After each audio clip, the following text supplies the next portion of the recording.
Before I came up into trees, I was really afraid of heights.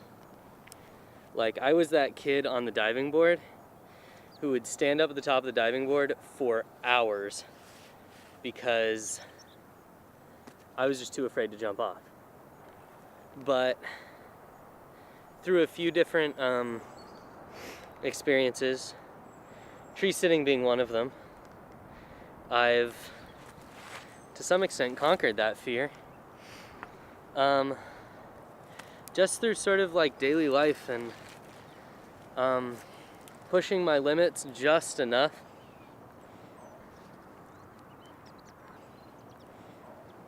To the point where now I can just look down maybe 120 feet, 150 feet to the ground, and it's not really a big deal to me. Hanging out on a traverse, trusting my life on rope that says on the side of the package, not for climbing use.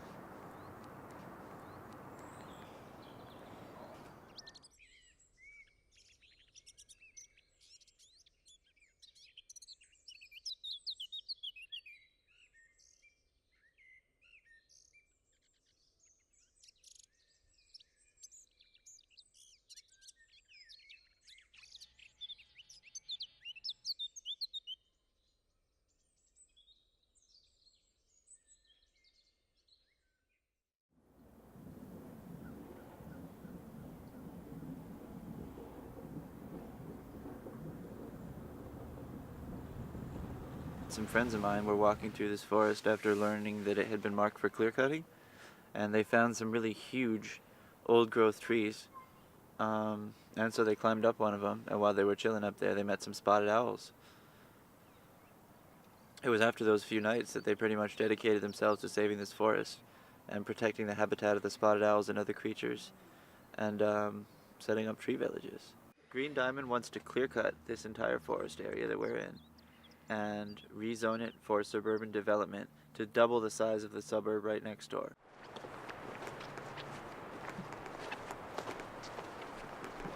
When I saw these like enormous trees that were totally slated for logging, and the only reason they were still standing is because people were living in them, it just like blew my mind.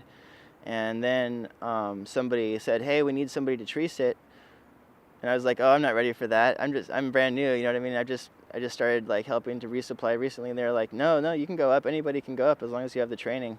So I went up, and we were living in this cargo net that was up in the branches about 150 feet up or so. Tree sitting is a direct action tactic that people have developed in order to keep trees standing when timber companies or other entities want to cut them down.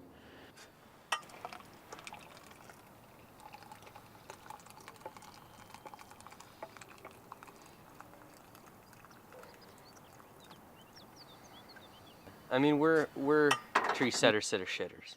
Setter-sitter-shitters, yes. We sit in trees, and we set in trees, and we shit in trees. Not from trees, but in trees, in buckets. Into buckets so that we bury on the ground.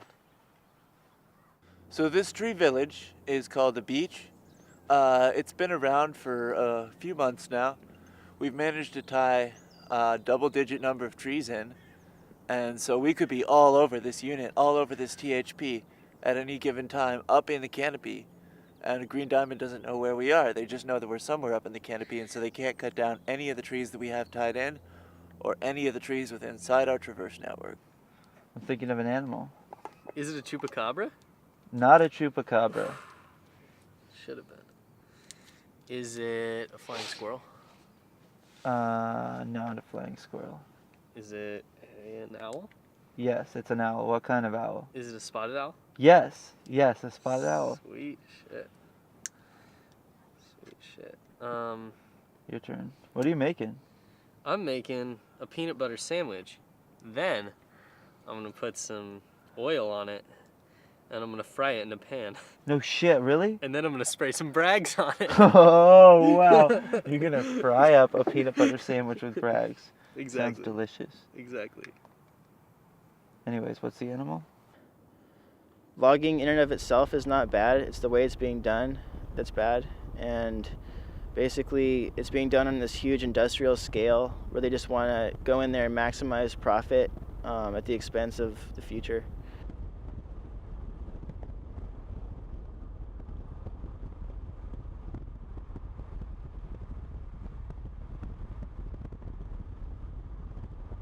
Clear cutting means going in and cutting down every standing tree. What clear cutting does, in a nutshell, is it reduces a forest to a tree farm. That's what the timber industry's goal is when they're clear cutting. They want to turn this like somewhat unpredictable, uneven age, like multi-storied canopy with like all this diverse habitat structure and just level it and turn it into like a monocrop tree farm that they can harvest with like machinery instead of actual like workers on the ground. They can have one guy driving a giant machine that goes around chopping them down and scooping them up, basically.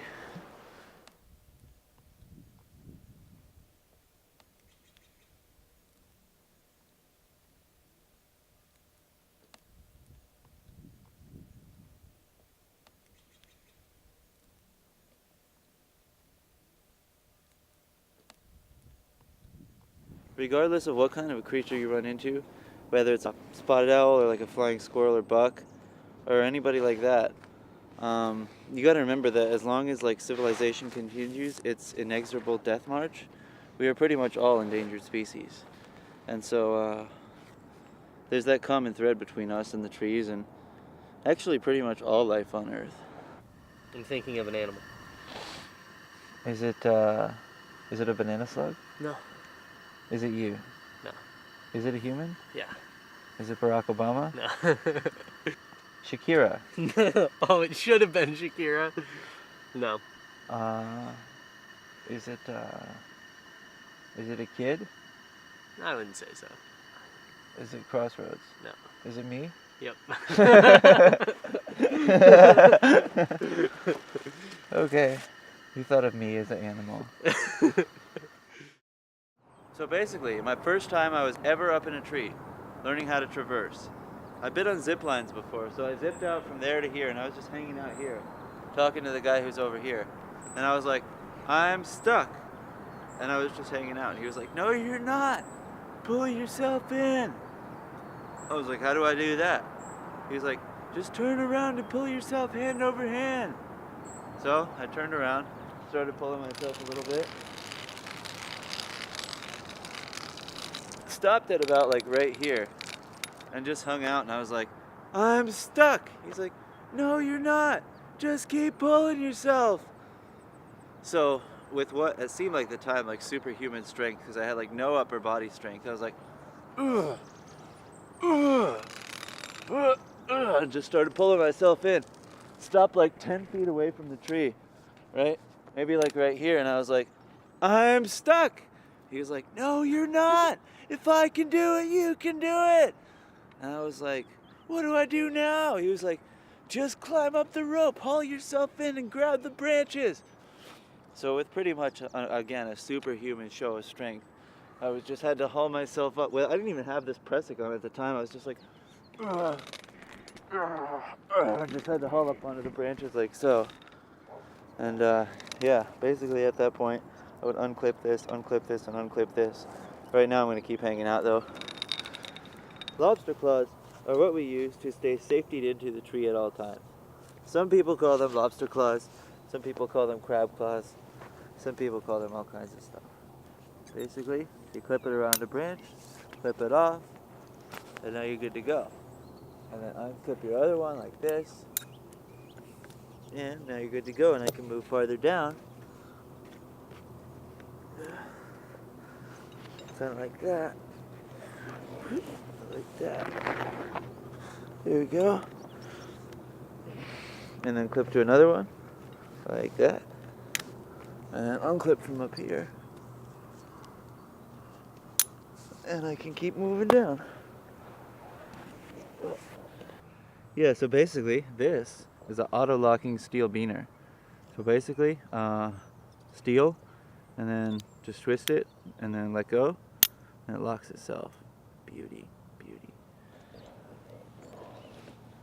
Climb down a little bit more, and then see, all I gotta do is clip this around a branch like that, clip it back around itself, and I'm good to go. And I can hang from here, and this branch will grab me and hold my weight in case I'm to fall or something like that.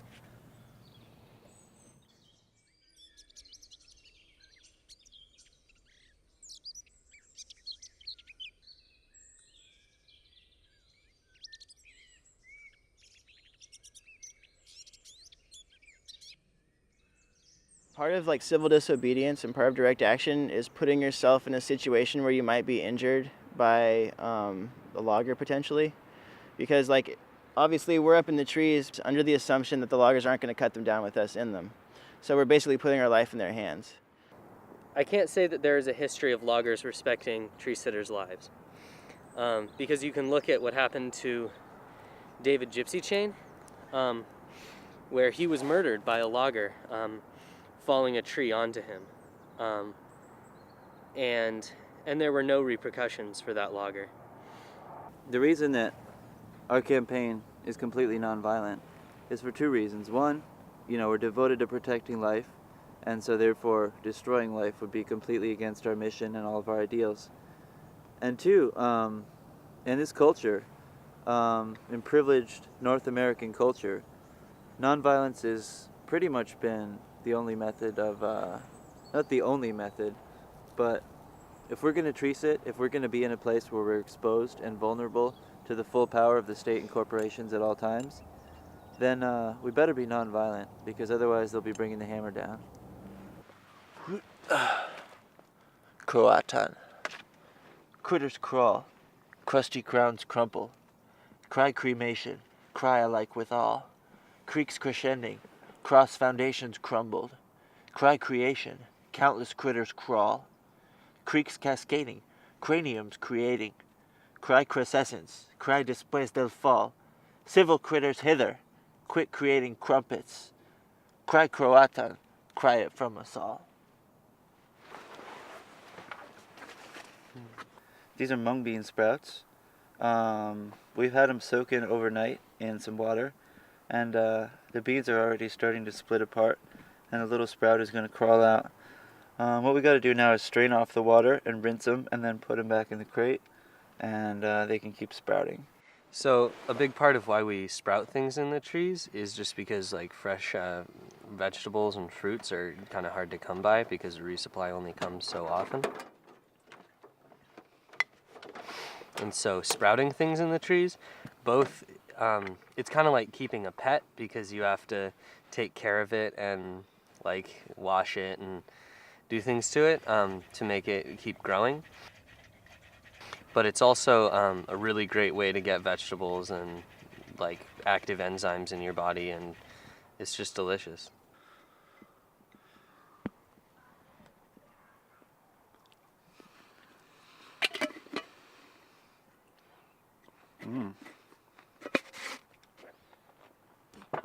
Delicious.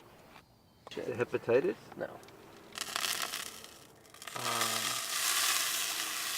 I wouldn't make the assumption that it's in shit. Okay. It's a virus. Is it staph? Nope. So I don't like the fact that there are probably viruses in this tree that I don't even know about. Well, that's just kind of life. I mean, I don't know. We could always think positive and assume there's not. It's definitely in your body. There are probably dozens of them in E. your body coli? right now. That's not a virus. There are probably dozens of them in your body right now. Viruses. Yeah. But it's not E. This specific kind of virus. It's not E. coli. Is it flu? Nope. Is it bird flu? Nope. SARS? Nope. Is it anthrax? Nope. A virus. Is it human beings ourselves? No. A virus.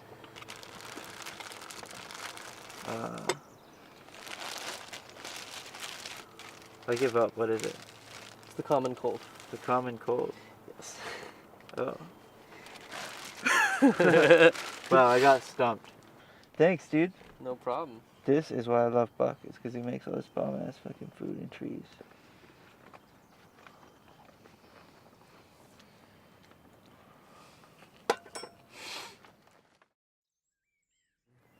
You feel any connections to trees, Buck? Do I feel connections to trees? Sure, I feel connections to trees. I don't know if they're really, like, explainable. And I really don't believe that trees are humans. No, for I think sure that they're trees not. are trees. Absolutely. And a tree doesn't think like a human or act like a human or do anything like a human. It does its own thing. So I can't really Well, yeah, I mean, it anthropomorphize drinks in it. a completely different way, but it, like us, is still thirsty. It, like me, is still thirsty all the time. I can pick up communication from trees. Usually it's really vague feelings. Probably more often than not, the feelings boil down to I'm thirsty. That's probably the number one feeling I've gotten from pretty much every redwood tree that I've ever sat in is I'm thirsty. Maybe it's just due to the climate of the time when I've been sitting in redwoods, or maybe they're just literally always thirsty like almost all plants.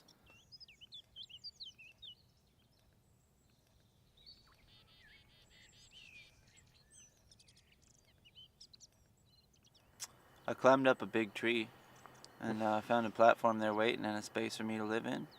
And ever since then, I've just been chilling out.